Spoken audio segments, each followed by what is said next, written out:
السلام عليكم ورحمة الله وبركاته. شمار كفوني كبجمو في جالتان توتو دفتوتا سير channel irratti warroonni nu hordoftan hundi keessanuu akkam nagaha jirra jirtu qaqqaaliiwwan ilmaan oromoo hundi keessanuu bakkuma jirtanitti nagaa qabdanii egaan illee nagaan qaba egaa har'allee deebi'ee dhufeen jira haala viidiyoo edit ittiin godhan kan waliin ilaallu ta'a application KineMaster jedhamu fayyadamnee hanga xumura viidiyoo kiyyaatti share like subscribe gochuun waliin turan isin jira gamanuma warroonni maatii seer channel itti makamin akka maatii seer channel dabalamtan isin affeeran jira gamanuma gama barnoota keenya ni sheenaa jechaadha appilikeeshinichi isa kanaan KineMaster jedhama asirratti inni dho'inaa jechaadha linkii isaa description box irra jala isiniifin kaa'a asirratti inni dho'inaa jecha Play Store keessan keessatti illee argachuu ni dandeessan gaala kana irra dho'inee kaaniin booda nuuf banaa jechaadha ni eeggannaa obsaanii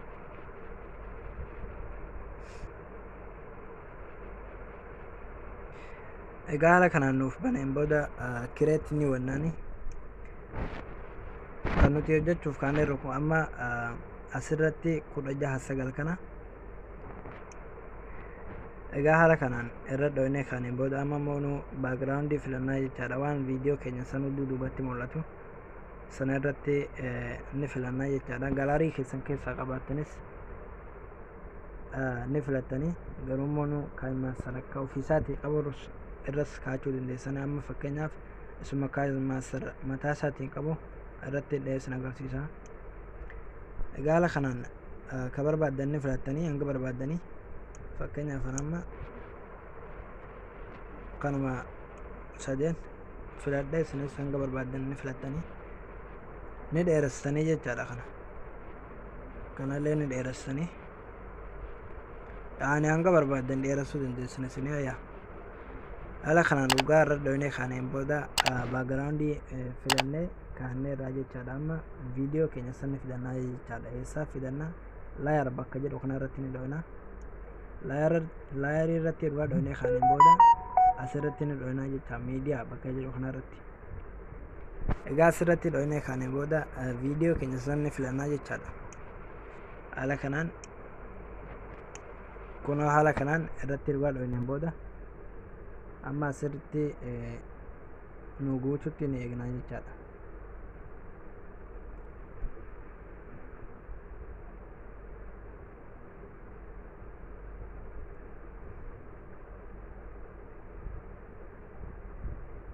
nuuf xumuraa jira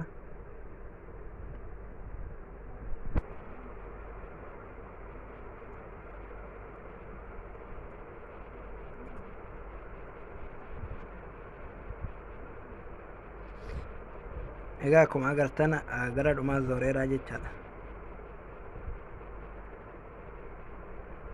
haala kanaan egaa irratti dho'itanii kaataniin booda kunoo haala kanaan viidiyoon keenya sun dhufees taa'eera viidiyoo keenya kana amma akka barbaaddanitti kaachuu dandeessanii jechaadha effeetan as keessan gamana baasan bakka barbaaddan ni keessanii jechaadha amma fakkeenyaaf haala akkuma kana irratti dhiisa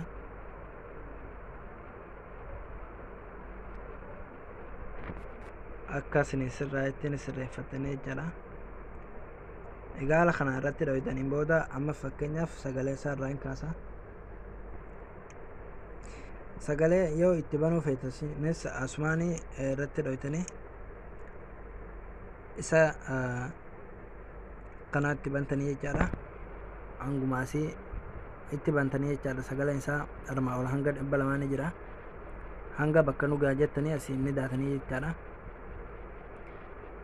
egaa haala kanaan ture haala kana yoo bantanii bareedduu ni da'a jechaadha kun nungoo yoo jettanii kanammoonu hanga barbaaddanii hanguma 200 yoo itti guuttanii ni dandeessanii egaa haala kana itti bantanii booda itti ooftanii jechaadha fakkeenyaaf viidiyoo kana sagalee isaa qullaa yoo gochuu barbaaddan kana saayilantii gootanii jechaadha haala kanaan cuftanii jechaadha haala kanaan kanammoo nuni dheeressanii jechaadha hanga viidiyoo sun dheeratu ta'uu qaba kunoo haala kanaan hangana dheereffanneerra. Egaa haala kanaan irratti dheeressannee kaaniin booda mee irratti hadhoofnu sagalee irraa cufneerra. Kun haala kanaan baagiraawundiin keenya kana fakkaataa jechaadha.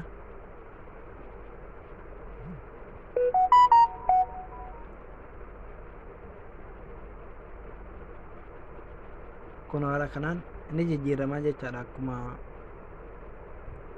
irra buuttaniin baagiraawundii takka godhattanis hanga barbaaddan godhachuu dandeessanii. Haala kanaan egaa godhattanii kaataniin booda mallattoo sabskiraayibii buufattanii irra kaachuu ni dandeessanii. Fakkeenyaaf amma yoo irra kaa'u irratti dha'a jechaadha. Waggaa irra dha'ee kaa'een booda miidiyaa irratti filadhaa jechaadha. Ammas bakka mallattoo sabskiraayibii keenya jiru san ni deemnaa jechaadha. Amma fakkeenyaaf as keessaa hin qabu waan ta'eef ni deemnaa jechaadha. As keessaa ni filannaa jechaadha. Fakkeenyaaf irratti dha'a. Akka barbaaddan buufachuu dandeessan isinilleeni. Egaa amma haala kanaan giriin kana irraa haala kamiin kaasna? Kana haala salphaa ta'een kaasuu dandeenya jechaadha.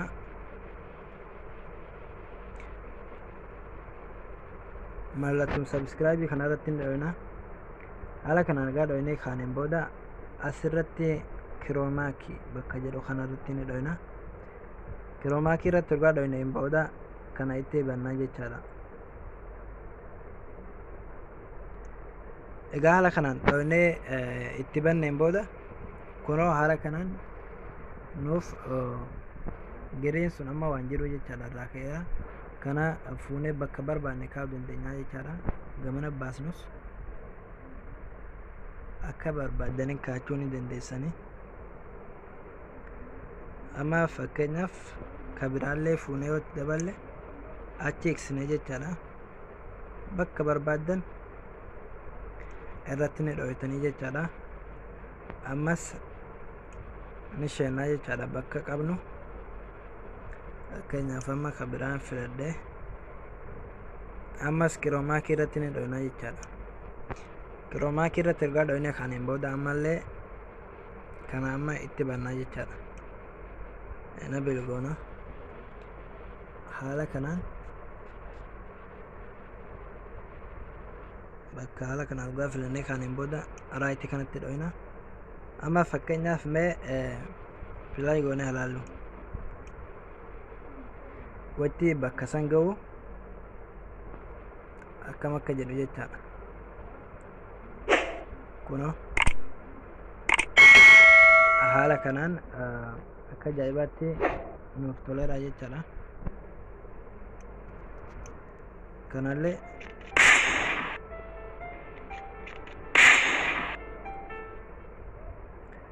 haala kanaan akka ajaa'ibaatti